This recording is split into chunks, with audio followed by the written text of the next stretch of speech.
በስመ አብ ወወልድ ወመንፈስ ቅዱስ አሃዱ አምላክ አሜን። እንደምን ዋላችሁ? እንደምን ሰነበታችሁ? ምሕረቱ ብዙ የሚሆን በቸርነቱ ይህንን ጊዜ የሰጠን የጸጋ ሁሉ አምላክ እግዚአብሔር ስሙ የተመሰገነ ይሁን። በእግዚአብሔር ቸርነት የምንጀምረው የትምህርታችን ርዕስ ብሉይ ኪዳን የሚል ነው። የሐዋርያው የቅዱስ ጳውሎስ መልእክት ወደ ሮሜ ሰዎች የተላከ ምዕራፍ 15 ቁጥር 3 ላይ ያለውን በጸሎት መንፈስ ሆነን እናነባለን። በመጽናትና መጻሕፍት በሚሰጡት መጽናናት ተስፋ የሆንልን ዘንድ አስቀድሞ የተጻፈው ሁሉ ለትምህርታችን ተጽፏልና። ሁሉን የያዝ ሁሉን የምትገዛ የጌታችን የመድኃኒታችን የኢየሱስ ክርስቶስ አባት እግዚአብሔር ሆይ እናመሰግንሃለን። ታላላቆች ታላቅነትህን ለማብራራት ምሳሌ የማይሆኑ አዋቂዎች ጥበብህን ለመግለጽ አርአያ የማይሆኑ መልክህ ከመልከኞች ችሎታ ከባለሙያዎች ልዩ የሆነ እግዚአብሔር እኛ ባሪያዎችህ እናመሰግንሃለን።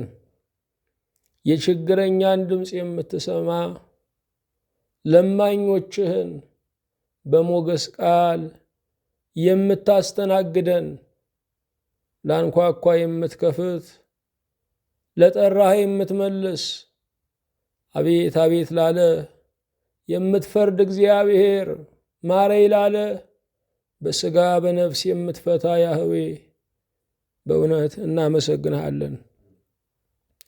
እኛ አልመረጥንህም፣ አንተ መረጥከን።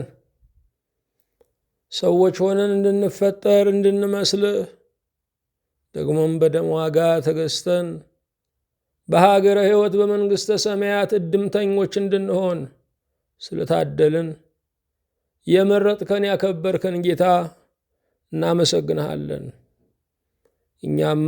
እኛው ነን ጌታ ሆይ ሁልጊዜ የምንስት፣ ሁልጊዜ ከምስጋና የምንራቆት፣ ሁልጊዜ በልተን አልበላሁም ብለን በመርሳት በሽታ የምንሰቃይ፣ ሁልጊዜ ለችግራችን የምንወድ በስኬታችን የምንጠላ፣ ሁልጊዜ በተሳካልን ጊዜ ጀርባችንን የምንሰጥህ እኛ ነን። አንተ ስለሆንክ በቤትህ አለን። ጌታ ሆይ እናመሰግንሃለን። ከሰው ጋራ መኖር በብዙ ያታግላል። ከሰው ጋራ መኖር አቅምን ይጨርስ ይሆናል። ከአንተ ጋራ መኖር ግን ባለ ኃይል ያደርጋል። ከአንተ ጋራ መኖር ያጽናናል። አምላካችን ሆይ አንተ ፍቅር ስለሆንክ ከሁሉ ጋራ በፍቅር እንኖር ዘንድ ከሁሉ የበለጠው ትከሻ የሰውን ጠባይና አመል መሸከም መሆኑን ስላስተማርከን ስለነገርከን ጌታ ሆይ ተመስገን። የሁሉ አምላክ እግዚአብሔር ሆይ ይብራ ያልከው ጨለማ ይበራል፣ ይደልደል ያልከው ተራራም ይደለደላል፣ ይሙላ ያልከው ሸለቆም ይሞላል፣ ይቅና ያልከው ጠማማም ይቀናል፣ ይለስልስ ያልከውም ሸካራ ይለሰልሳል። የተናገርከው የሚሰምርልህ ብሩክ አምላክ እናመሰግንሃለን። እንደ ቸርነትህ እኔን ባሪያህን ሊያደምጡ በፊት ያሉትን እነዚህን ባሪያዎችህን አቤቱ ይቅርበል። የቃልህንም ደጃፍ እንድትከፍትልን እያወቅንህ እንድናውቅህ እያመንህ እንድናምንህ እየታዘዝንልህ እንድንታዘዝ ከክብር ወደ ክብር እንድንሸጋገር ምሕረትህ እንዲያግዘን አቤቱ እንጸለያለን። አምላክ ሆይ ፍርድ አጥተው የሚጨነቁትን በባለጠጎች በባለስልጣናት በዚህ ዓለም የጊዜ ኃይለኞች የተጎዱ ምስኪኖችን እንድታስባቸው ቀና ብለው የሚሄዱበት ዘመንና ወራት እንዲሆን እንማጸናለን። ከመንገድህ ርቀው ያሉትን መንገድ ጠፍቷቸው የሚባዝኑትን ሁሉ አንተን ወደ ማመን ልዩ ሦስትነትህን ወደ መቀበል ለአንተ ሰግዶ በማረፍ ለአንተ መስክሮ በመደላደል እንድትባርካቸው አቤቱ እንማጸናለን። ስለ ቸርነትህ ሕመምተኞችን በምሕረትህ እንድትፈውሳቸው የተጨነቀችይቱንም ነፍስ በቃል ኪዳንህ እንድታሳርፍ አቤቱ እንማጸናሃለን። አምላክ ሆይ ከዝንጋኤ ነፃ እንድታወጣን ሁልጊዜ አንተን ማሰብ እንዲሆንልን በአፋችን ምሬት ተነቅሎ የምስጋና ምንጭ እንዲተከል አቤቱ እንጠይቀሃለን። በሰላም ጀምረን እስክንፈጽም ጥበቃህ በዙሪያችን፣ ማዳን ምሕረትህ በመካከላችን ትሁንልን። በአንድ ልጅህ በጌታችን በኢየሱስ ክርስቶስ በእርሱ ያለ ክብር ጽን ላንተ ይገባሃል። ከእርሱ ጋራ ከመንፈስ ቅዱስም ጋራ ትክክል የሚሆን ዛሬም ዘወትርም ለዘላለሙ አሜን። የእግዚአብሔር የአምላካችን ስሙ የተመሰገነ ይሁን። ርዕሳችን ብሉይ ኪዳን የሚል ነው።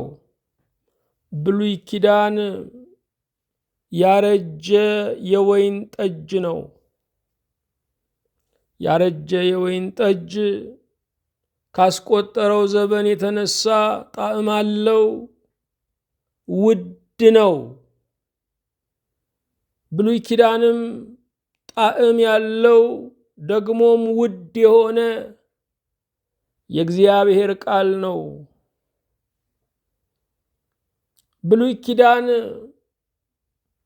እግዚአብሔር አስቀድሞ ለቤተ አይሁድ ቀጥሎ ለቤተ ክርስቲያን ያዘጋጀላት የሰባ ፍሪዳ ነው። ብሉይ ኪዳን ተስፋ ስለማድረግ የሚናገር ነው። ብሉይ ኪዳን እግዚአብሔር ለደካሞች እንደሚዋጋ የሚናገር ነው። ብሉይ ኪዳን ያለ ኃይል መመጣጠን ድል በእግዚአብሔር እንዳለ የሚመሰክር ነው።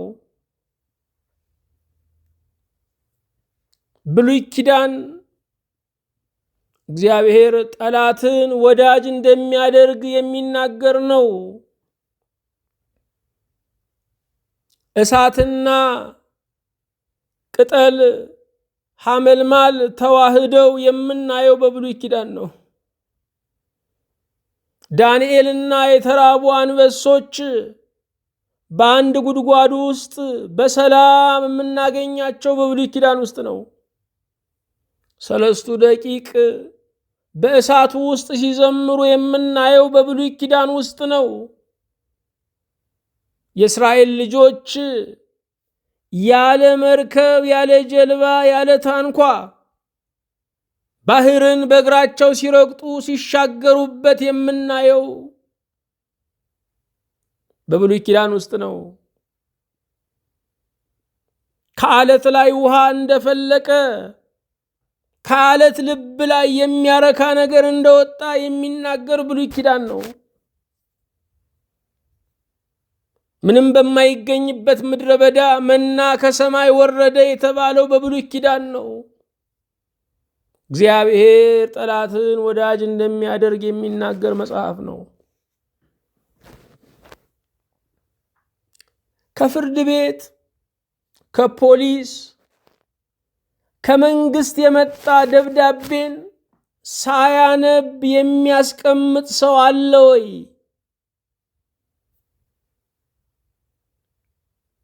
ይሄ ብቻ አይደለም። ደብዳቤውንም እንደ ፎቶ የሚሰቅል እንደ ጌጥ በቤቱ ላይ የሚያስቀምጥ ሰው አለ ወይ?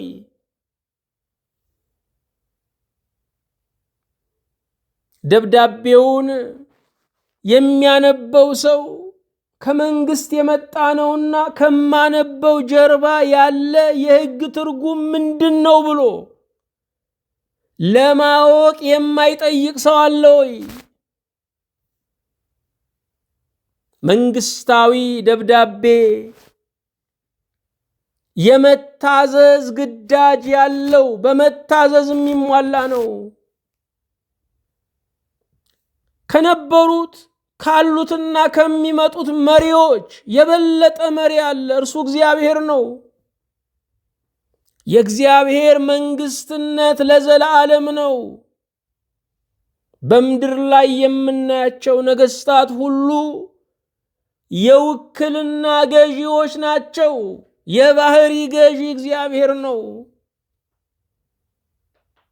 እግዚአብሔር ከዓለም አስቀድሞ ንጉሥ ነው ተብሎ የተነገረለት፣ ሕዝብ በሌለበት ንጉሥ የነበረ፣ ሕዝብ ባይኖርም ንጉሥ ሆኖ የሚቀጥል፣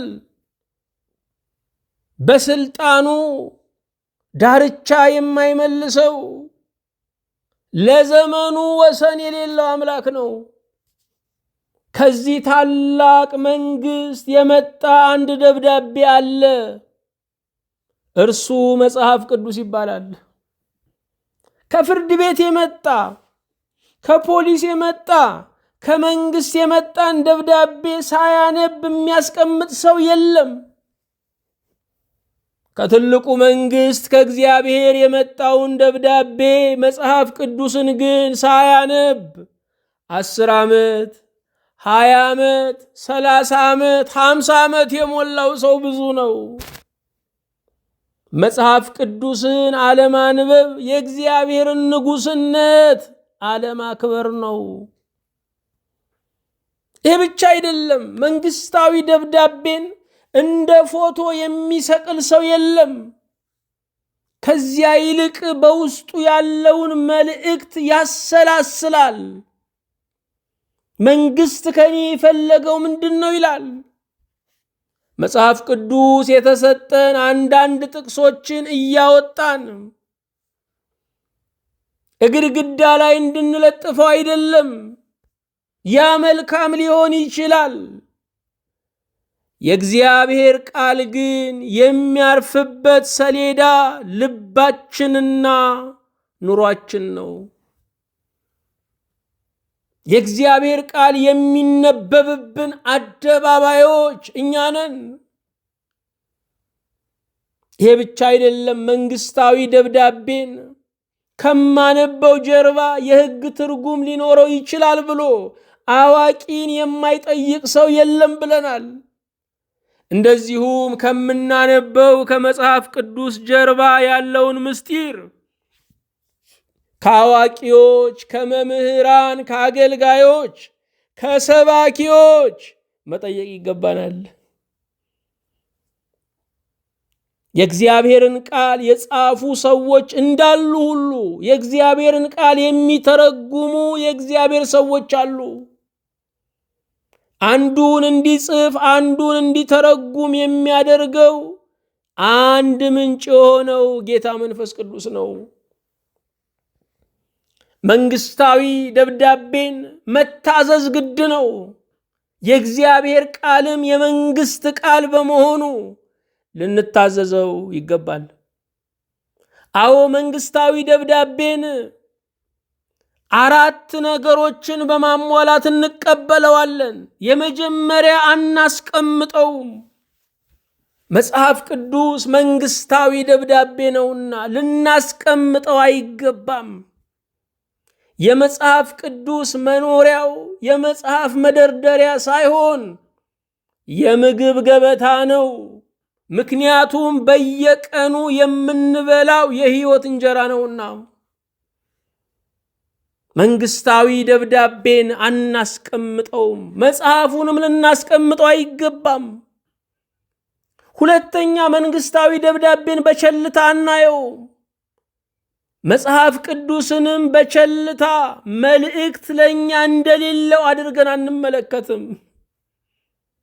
እግዚአብሔር ለእኔ ቃል አለው።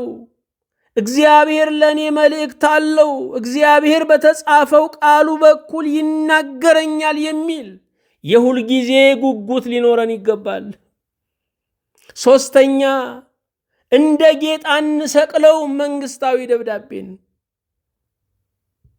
እንደዚሁም በጥቅስ መኪናችንን ቤታችንን አሸብርቀን ቃሉ ግን በሕይወታችን በልባችን ላይ ካልተጻፈ በእውነት ከንቱ ነን። ምክንያቱም መጽሐፉ የተሰጠው ከቤታችን ይልቅ ለኛ ነው። አራተኛ ላለመታዘዝ ሙከራ አናደርግም። መንግስታዊ ደብዳቤን ላለመታዘዝ ሙከራ የሚያደርግ ሰው የለም። መጽሐፍ ቅዱስንም ላለመታዘዝ በግሪኩ እንዲህ ይላል፣ በዕብራይስጡ እንዲህ ይላል፣ በግዕዙ እንዲህ ይላል፣ በእንግሊዝኛው እንዲህ ይላል አይባልም። የእግዚአብሔርን ቃል መታዘዝ ትውልድን ይባርካል። ቃሉን በትክክል ካልተረዳን በተሳሳተ መንገድ እንታዘዘዋለን። ስለዚህ የእግዚአብሔርን ቃል በትክክል መረዳት አለብን። ትርጓሜውን በትክክል ማወቅ አለብን። አሊያ በተሳሳተ መንገድ እንታዘዘዋለን። ከቤተ መንግስት የተላከ የግብዣ ደብዳቤ አንደኛ ይሄዱበታል፣ ሁለተኛ በክብር ያስቀምጡታል። መጽሐፍ ቅዱስ ወደ መጨረሻው እራት፣ ወደ በጉ ሰርግ፣ ወደ ዘላለም መንግስት የተጠራንበት የሰርግ ወረቀት ነው። ወደዚያ ሰርግ በነፍስ ግስጋሴ ልንሄድ ይገባናል። ደግሞም በክብር ልንይዘው ይገባናል። ሐዋርያው ቅዱስ ጳውሎስ በሮሜ ምዕራፍ 15 ቁጥር 3 ላይ በመጽናትና መጻሕፍት በሚሰጡት መጽናናት ተስፋ ይሆንልን ዘንድ አስቀድሞ የተጻፈው ሁሉ ለትምህርታችን ተጽፏልና ይላል። በዚህ ክፍል ላይ እንደምናየው መጽሐፍ ቅዱስ የሚሰጠን ነገር አለ፣ ወይም በመጽሐፉ አማካኝነት እግዚአብሔር ለኛ የሚሰጠው ነገር አለ። የመጀመሪያው መጽናት ነው። በጎርፉ በነፋሱ መካከል መጽናት ነው። ጎርፉ መከራ ነው፣ ነፋሱ ወሬ ነው። በዚያ ውስጥ የምንጸናው በእግዚአብሔር ቃል ነው። በየዕለቱ የምንሰማቸው ዜናዎች ያውኩናል። ማለዳችንና ቀናችን የሚበላሸው በገዛ ስልካችን በምናያቸው በምንሰማቸው ዜናዎች ነው። ሰበር ዜናዎች እኛን በየቀኑ ይሰባብሩናል። የእግዚአብሔር ቃል ግን ድምፅን በድምፅ ይሽራል። ወቅታዊ ድምፆችን፣ የክፋት ድምፆችን፣ የጠብ ድምፆችን፣ የተስፋ መቁረጥ ድምፆችን ይሽርልናል። ይሄ ብቻ አይደለም፣ መጽሐፍ ቅዱስ የምንሻገርበት መርከብ ነው። ዶፉና ዋዕዩ እንዳያገኘን መጽሐፍ ቅዱስ ጥላ ነው። ይሄ መጽሐፍ ብዙዎችን አቅላቸውን እንዳይስቱ አይምሯቸውን ጠብቋል። ጨርቃችን በአካላችን ላይ የዋለው ያደረው የዚህ ቃል ውለታ ስላለብን ነው። ይሄ ቃል ለብሰን እንድንታይ ባለ ውለታችን ነው። የእግዚአብሔር ቃል የእግዚአብሔርን ሕልውና ይጋብዛል። ቃሉ ባለበት እግዚአብሔር አለ። የእግዚአብሔርን ቃል ስናነብ በእግዚአብሔር መገኘት ውስጥ እንሞላለን። እግዚአብሔር ያለ አጥር ይከልለናል፣ ያለ ሰራዊት ይዋጋልናል። የእግዚአብሔር ቃል ከልብ ነውጥ ያድናል፣ ከራሱ ጋር የተጣላውን ያስታርቀዋል። ቃሉ መጽናትን ይሰጣል። የቅዱሳት መጻሕፍት መጽናትን ይሰጣሉ። በመናፍቃን ዘመን፣ ባላውያን ዘመን፣ በመከራ ዘመን፣ በስደት ዘመን መጽሐፍ ቅዱስ መጽናትን ይሰጣል። ይሄ ብቻ አይደለም፣ መጽናናትንም ይሰጣል። ያዘነውን የተጎዳውን የተሰበረውን በግድ በሞት ወዳጁን ያጣውን በክዳት የኔ የሚለውን ሰው የከሰረውን ያንን ሰው በእጦት ስሜት የሚሰቃየውን መጽሐፍ ቅዱስ ያጽናናል። መጽሐፍ ቅዱስ የሚያጽናናን የሄደውን በመመለስ 100 ብር ሲጠፋ 100 ብር በመመለስ አይደለም። መጽሐፍ ቅዱስ ምድሩን ስንከስር ሰማይን እያሳየ ያጽናናናል። ካለንና ከሚኖረን በላይ በሰማይ የተዘጋጀልን እንደሚበልጥ እየነገረ ያጽናናናል። መለኮታዊ በሆነ አመክንዮ ልባችንን ያሳርፋል። በእምነት ድምፆች ይደግፈናል። መጽናናት ከእግዚአብሔር ቃል አለ። ይሄ ብቻ አይደለም። ሶስተኛ ተስፋ ይገኛል ከቅዱሳት መጻሕፍት። ዛሬ ተስፋ ያልቆረጠ ሰው፣ ተስፋው ያልተመታ ሰው ጥቂት ነው። ተስፋ ለማግኘት ብዙዎች ስልጣኔ አልረዳቸውም፣ ሀብት አልረዳቸውም፣ ዓለምን መዞር አልረዳቸውም፣ ያሹትን ሁሉ የሻቱትን ሁሉ በገንዘብ ማቅረብ አልረዳቸውም። ተስፋ ከእግዚአብሔር ነው። ተስፋ ነገን የምናይበት መነጽር ነው። ተስፋ ለመኖር መፈለግ ነው። ተስፋ ለሕይወት ትርጉም ማግኘት ነው። ተስፋ ያልመጣውን ነገ በብሩህ መመልከት ነው። ተስፋ በዐይነ ኢየሱስ በዐይነ መንፈስ ቅዱስ ዘላለምን ማየት ነው። መጽሐፍ ቅዱስ ተስፋ ነው። ይቺ ወህኒ ዓለም አንድ መስኮት አላት። እርሱም ዘላለማዊነትን የምናይበት መጽሐፍ ቅዱስ ነው ተብሏል። ወህኒ ቤት ጠባብና አንድ መስኮት ሊኖር ይችላል። ዓለም ወህኒ ቤት ናት። መጽሐፍ ቅዱስ ግን ዘላለማዊነትን የምናይበት መስኮት ነው። ዘላለምን ካላሰብን እንደዚህ ዓለም የሚያታክት ነገር የለም። ዘላለምን ካላሰብን በዚህ ዓለም ላይ የምናሳልፈው ጥቂት ዕድሜ የሚሊዮን ያህል የሚሰማን ነው። ዘላለማዊነትን የምናይበት መስኮት መጽሐፍ ቅዱስ ነው። ይሄ መጽሐፍ የመጽናት የመጽናናት የተስፋ መጽሐፍ ነው። አራተኛ የትምህርት መጽሐፍ ነው። ትምህርት ራስን ያሳውቃል። ትምህርት የምንኖርበትን ዓለም ያሳውቃል። ትምህርት ትላንትን ያሳውቃል። ትምህርት ነገን ያስገነዝባል። የተሰጠንን በረከት በስርዓት እንድንጠቀመው ትምህርት ያግዛል። ያለ ዕውቀት የሚደረግ ነገር ሁሉ በረከት የለውም። ስለዚህም አውቀን እንድንመጸውት፣ አውቀን እንድናፈቅር፣ አውቀን እንድንመሰክር፣ አውቀን እንድናምን ትምህርት ያግዛል።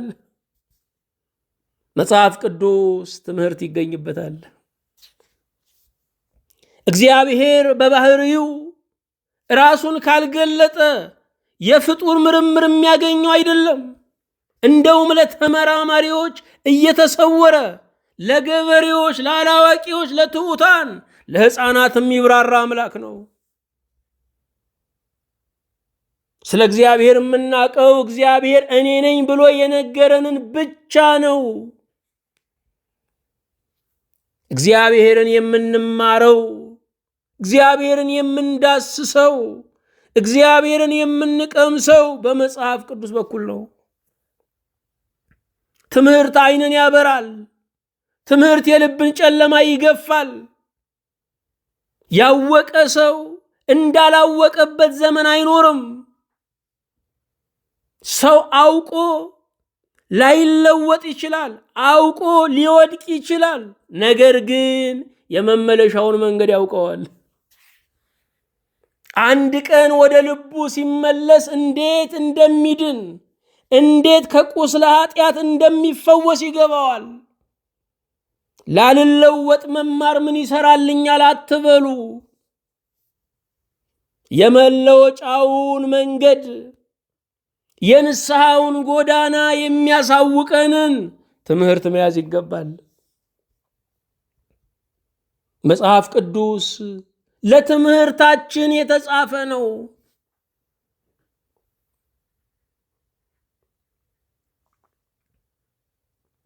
አባቶቻችን እንደነገሩን የማይማር መንፈስ አደገኛ ነው። ትምህርት ጠል የሆነ መንፈስ አደገኛ ነው። እኔ መመራመር አልፈልግም፣ እኔ ማንበብ አልፈልግም፣ ዝም ብሎ እግዚአብሔርን ማመን ነው የምፈልገው ማለት ለስንፍናችን የሰፋነው ካባ ነው። እማይማር ሰው ሰነፍ ነው።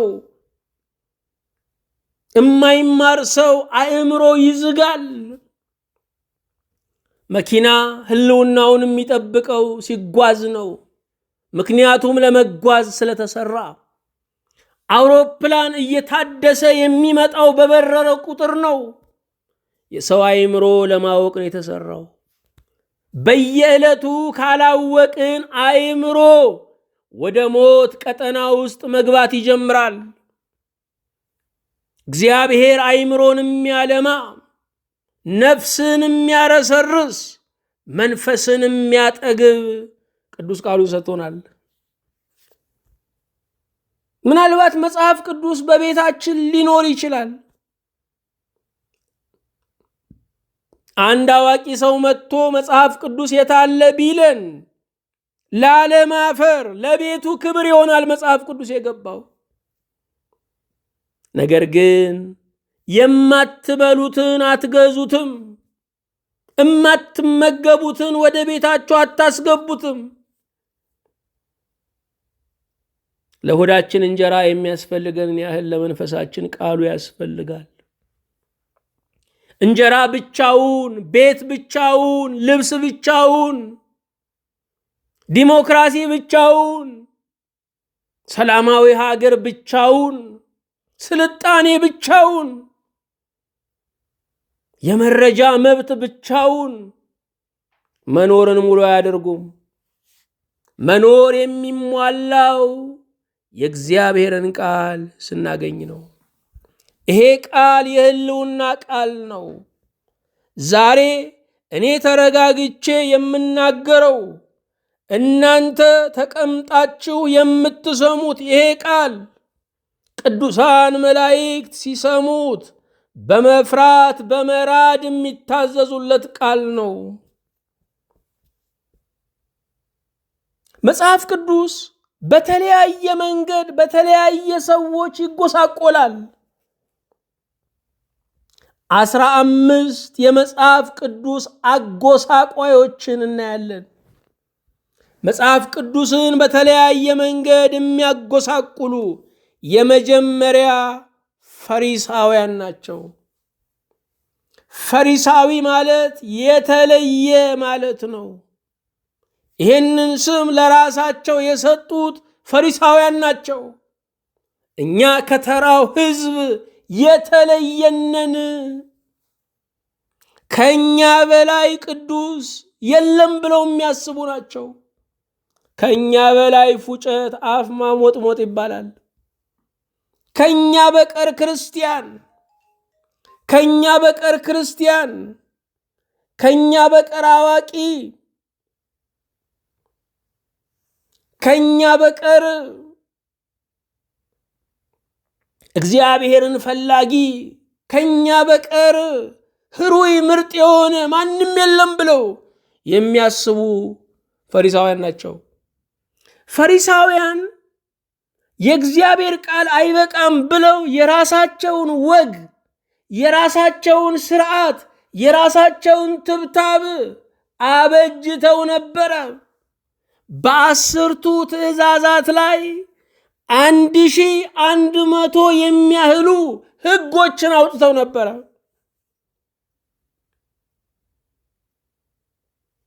የተጻፈውን የማያነቡ ሰዎች ያልተጻፈ ለማንበብ ጎበዝ ናቸው። የተጻፈውን የማያነቡ ሰዎች ያልተጻፈ ለማንበብ ጎበዝ ናቸው። መጽሐፍ ቅዱስን የሚያጎሳቁሉ የተጻፈውን ሳያነቡት ያልተጻፈ የሚያነቡ ወግ አጥባቂዎች ናቸው።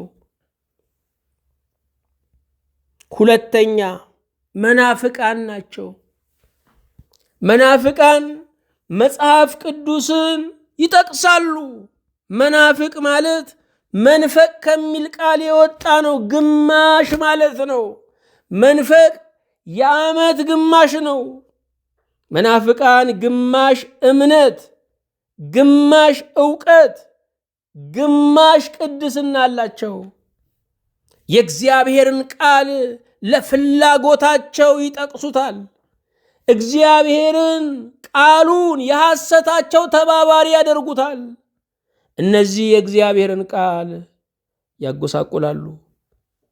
ሦስተኛ ፈላስፎች የእግዚአብሔርን ቃል ከፍልስፍና ከሰዋዊ ምርምር በምድር ተጀምሮ በምድር ከሚያበቃ ትንታኔ ጋር ቃሉን የሚያዩ ሰዎች አሉ። ጽድቅና ኩነኔ ቢኖርም ባይኖርም ከክፋት ደግነት ሳይሻል አይቀርም የክርስቲያን ጥቅስ አይደለም። ክርስቲያን ጽድቅና ኩነኔ እንዳለ ያምናል። እግዚአብሔር ለበጎ ነገር ዋጋ፣ ለክፉ ነገር ቅጣት እንደሚሰጥ ያምናል። ጽድቅና ኩነኔ ዋጋ ከፋይ አለው።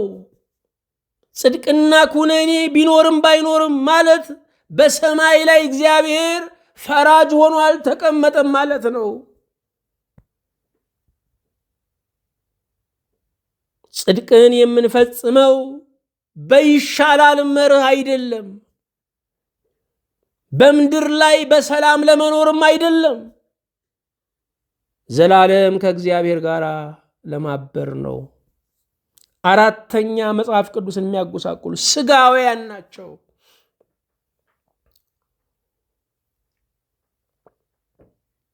ስጋውያን እነማን ናቸው? ለሆዳቸው ያደሩ፣ ሆዳቸው አምላካቸው የሆነ ሁሉን ነገር ከሆዳቸው አንጻር የሚተረጉሙ፣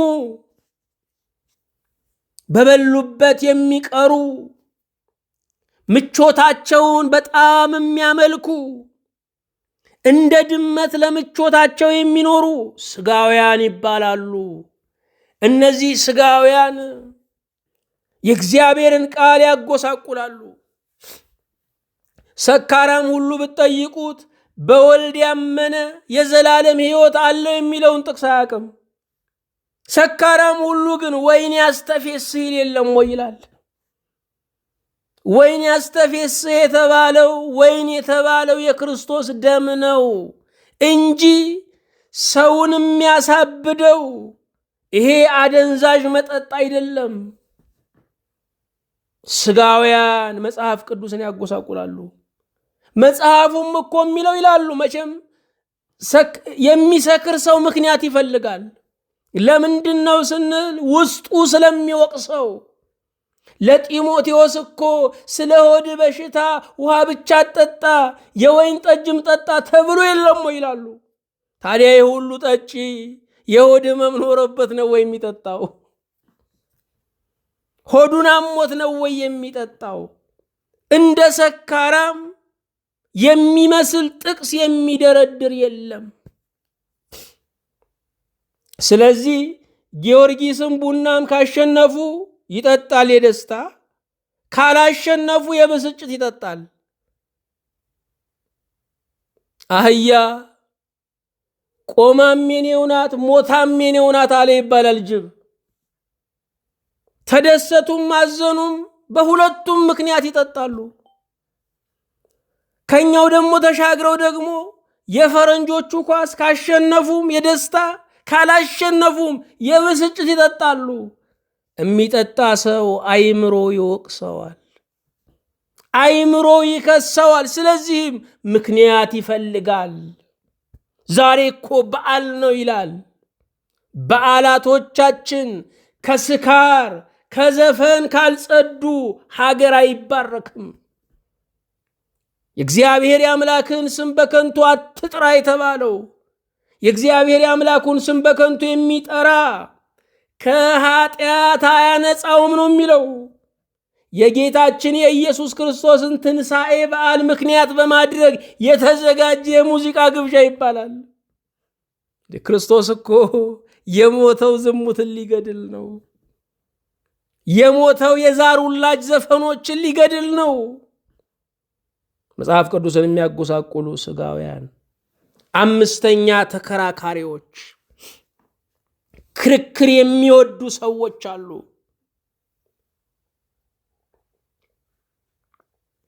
አንዳንዶቹ የሃይማኖት አቃቢ እንደሆኑ ጠባቂ እንደሆኑ ይሰማቸዋል። በአብዛኛው ግን አምሮት ነው።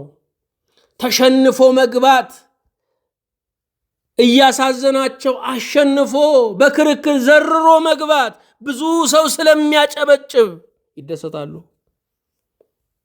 እኔ ተከራክሬው ወንድሜን ከስሬ ከምገባ አሸናፊ ተብዬ ከሚጨበጨብልኝ ወንድሜን በፍቅር ገንዘብ ባደርገው ይሻላል። ክርክር ለራስ የበላይነት የሚደረግ ነው። ለወንድም መዳን ታስቦ የሚደረግ አይደለም። መጽሐፍ ቅዱስን ለክርክር የሚጠቀሙበት ሰዎች አሉ። ዛሬም እየፈላ ያለው ይሄው መንገድ ነው።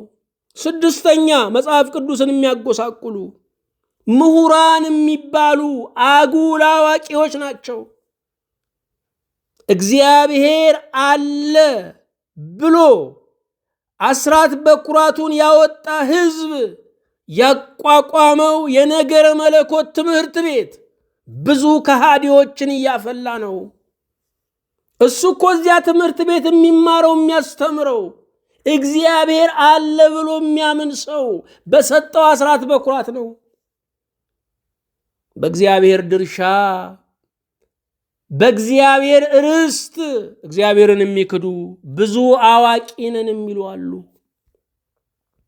የእግዚአብሔርን ቃል የምንማረው ለሕይወት እንጂ ለምሁርነት አይደለም። መጽሐፍ ቅዱስን የሚያጎሳቁሉ ሰባተኛ በቃሉ ላይ የሚጨምሩና የሚቀንሱ ናቸው። መቼም በዘመናችን ከደፈርነው ነገር አንዱ ይሄው ነው። በቃሉ ላይ መጨመርና መቀነስን በድፍረት አድርገነዋል። ስለዚህ ሰላም አጥተናል። የእግዚአብሔር ቃል ጎደለ ተብሎ አይጨመርም። አነሰ ተብሎ የእግዚአብሔር ቃል ጎደለ ተብሎ አይጨመርም። በዛ ተብሎ አይቀነስም።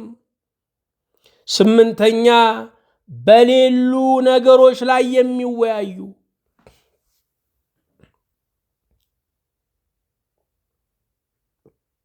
ብዙ ሰው ሲጠያየቅ ከሰማችሁ የቃየን ሚስት ማን ነበር ስሟ? የቃየንን ሚስት ስሟን ማወቅ ሕይወት አይሆንም። መጽሐፍ ቅዱስ የተጻፈበት ዓላማው ይህ አይደለም። በሌሉ ነገሮች ላይ ክርክሮችን የሚፈጥሩ ሰዎች መጽሐፉን ያጎሳቁሉታል። ዘመቻ እያደረጉ ነው ያሉት። ስምንተኛ እንደ ምትሃት የሚጠቀሙበት እንትንና እንትን የሚባለውን ቁጥር ጥቅስ አድርገ እንዲህ ካደረግከው እንዲሆንልሃል የሚሉ ቃሉን እንደ ምትሃት የሚጠቀሙ ወገኖች መጽሐፉን ያጎሳቁላሉ። አስረኛ የብሉይ የሐዲስ ሊቅ ለመባል የሚማሩ ሰዎች መጽሐፉን ያጎሳቁሉታል። መጽሐፍ ቅዱስ ለመታዘዝ የምንማረው ለሕይወት የምንማረው ነው። ሊቅ ለመባል ከሰዎች ከበሬታ ከምድር ደሞዝ ለማግኘት የምንማረው አይደለም። 11ኛ ለጠቅላላ ዕውቀት የሚያጠኑ ፖለቲከኞቹ መጽሐፍ ቅዱስን ያነባሉ። አንድ ቀን ብትጠየቅ እመልሳለሁ ብለው መጽሐፉን ያጠናሉ። መጽሐፍ ቅዱስ ለሕይወት ለውጥ የምናነበው እንጂ ለጠቅላላ ዕውቀት የምናነበው አይደለም። እኔ መጽሐፍ ቅዱስንም አንብቤዋለሁ ቁርአኑንም አንብቤዋለሁ ብሎ አፈሙሉ ለመሆን የሚያነቡ ሰዎች አሉ። ይሄ ሁሉ ጥቅም የለው። 12ኛ ቃሉን ከሌሎች መጻሕፍት ጋር የሚያወዳድሩ እነኚህ ያጎሳቁሉታል። የእግዚአብሔር ቃል ራስ ነው። የእግዚአብሔር ቃል ያርማል እንጂ የሚያርመው የለም። መጽሐፍ ቅዱስ የመጽሐፍት ራስ ነው። ከሌሎች መጻሕፍት ጋር የሚያወዳድሩ ካሉ ያጎሳቁላሉ። 13ኛ ከቤተ ክርስቲያንና ከቃሉ ማን ይበልጣል እያሉ የሚከራከሩ። ቤተ ክርስቲያን የቃሉ ባለአደራ ናት። ቤተ ክርስቲያን በተጻፈው በብሉይ ኪዳን መጽሐፍ እየጠቀሰች ክርስቶስን ለዓለም የሰበከች ናት። እንዲህ አድርጎ ማወዳደርም አይገባም። 14ኛ ቃሉን የሚያቃልሉ የእግዚአብሔርን ቃል የሚያቃልሉ መጽሐፍ ቅዱስን የሚያቃልሉ ሰዎች አሉ፣ የሚያሳንሱ ሰዎች አሉ። ይሄ ከአንዳንድ ደፋር ከሆኑ ከምዕራባውያን ብቻ አይደለም። በእኛ ሀገር በእኛው እምነት ውስጥ እንዲህ አይነት ሰዎችን እያየን ያለ ነው። ሌሎችን ለመቃወም ሌሎችን ለመመከት ተብሎ ቃሉን ማቃለል አይገባም። በቤተ ክርስቲያን ታሪክ ዘመነ ሰማዕታት የሚባል አለ። በዘመነ ሰማዕታት ዓመተ ሰማዕታት ተብሎ ይቆጠራል። በ284 ዓመተ ምህረት ዲዮቅልጥያኖስ ያመጣው መከራ ብዙዎችን ሰይፏል። ከሁሉ በላይ ቅዱሳት መጻሕፍት እንዲቃጠሉ አድርጓል። ስለዚህ ትልቅ የመከራ ዘመን ተብሎ ይጠራል። ቃሉን የሚያቃጥል እርሱ ትልቅ በደለኛ ነው። ያ ዘመን የመከራ ዘመን ነው። በእኛም ዘመን በአደባባዮቻችን ሳይቀር መጻሕፍቶች፣ መዝሙራት ሲቃጠሉ አይተናል። መጻሕፍት ከተቃጠሉ በኋላ ሰዎች መቃጠል ይጀምራሉ። በሀገራችን የሆነው ይሄው ነው። መጻሕፍትን ስናቃጥል ሰው የሚያቃጥል ትውልድ ተፈጠረ። 15ኛ ቃሉን በሕይወታቸው የሚሽሩ እግዚአብሔርን ቃል በአፋቸው ይናገራሉ፣ ነገር ግን በሕይወታቸው ይሽራሉ፣ በሕይወታቸው ይቃወማሉ። እነዚህ መጽሐፉን የሚያጎሳቁሉ ናቸው። ርዕሳችን ብሉይ ኪዳን የሚል ነው። ከመንግስት የተላከን ደብዳቤ ሳያነብ የሚያስቀምጥ ሰው እንደሌለ ሁሉ ከትልቁ መንግስት የተላከውን መጽሐፍ ያንን መንግስታዊ ደብዳቤ መጽሐፍ ቅዱስን ሳናነብ ማስቀመጥ የለብንም። ይህ ብቻ አይደለም። በዛሬው ቀን መጽሐፍ ቅዱስን በተለያየ መንገድ ስለሚያጎሳቁሉ 15 ሰዎች አይተናል። በሚቀጥለው ጊዜ የመጽሐፍ ቅዱስ ጥናት ዓላማን፣ መጽሐፍ ቅዱስ ልዩ ጠባዩን፣ እንደዚሁም ሌሎችን የመጽሐፍ ቅዱስ ሰሪነትን፣ አራሚነትን፣ መጽሐፍ ቅዱስ እንዴት እንደሚወቅረን፣ መጽሐፍ ቅዱስ የብዙ ነገሮች መነሻ እንደሆነ እናያለን። ስለነበረን ጊዜ የአምላካችን የእግዚአብሔር ስም ብሩክና ቅዱስ ይሁን። የሰማነውን በልቦናችን ያሳድርብን። አቤቱ ጌታችን እናመሰግንሃለን። የዘመናት ቅዱስ ከፍ ከፍ እናደርግሃለን። ስለ ጊዜው ስለ ሰዓቱ ሁሉ በሰማይም በምድርም ክብር ምስጋና ላንተ ይሁን። ቸር ሆይ ቃልህን እናስተውል ዘንድ የቃልህ እውቀት ይሰርጽብን ዘንድ ጌታ ሆይ በትህትና ከመምህራን ከአባቶቻችን እግር ስር ቁጭ ብለን የሚያበራውን ሕይወትን የሚያፈካውን የዓለምን ጨለማ የሚሰነጥቀውን ያንን ኃያል ባትሪ ያንን ኃያል መብራት ቃልህን እናገኘው ዘንድ እባክህ አግዘን። ጌታዊ በብሉያት በሐዲሳት ውስጥ ያለውን ምስጢር በሙሉ እንረዳ ዘንድ እየመረጥን ነው መጽሐፉን ጥቅሱን የምንወደው። አንተ ግን የሰጠህን ሁሉንም ነው። የሰጠህንን ሁሉ እንድናነብ እንድንወደው አቅም እንድትሰጠን ጌታዊ እንማጸንሃለን። ይሄ አይን ጌታዊ ሳይደክም እንድናነብበት፣ ይሄ አይምሮ ሳይዝል ጌታዊ ትርጓሜው እንድናጠናበት፣ ይሄ አንደበት ሳይያዝ ጌታዊ እንድንመሰክርበት ጸጋህን ምሕረትን አብዛልን። የቃልህ ዕውቀት በምድሪቱ ላይ እንዲሰፋ፣ የትውልድ አይምሮ እንዲለማ፣ ጥመት በቅንነት፣ ዘረኝነት በአንድነት፣ ተስፋ ቢስነት በተስፋ እንዲለወጥ እንጸልያለን። በቃልህ ባርከን። የተዝረከረከውን ሕይወት ሀገራችንን በቃልህ አስተካክለው። ሰራተኛ የሆነው ቃልህ ዛሬ ጓዳችንን ያብጀው፣ ኑሯችንን ይቀድሰው፣ ትዳራችንን ይፈውሰው፣ ትውልዶቻችንን ሁሉ ያንተ ገንዘብ ያደርጋቸው።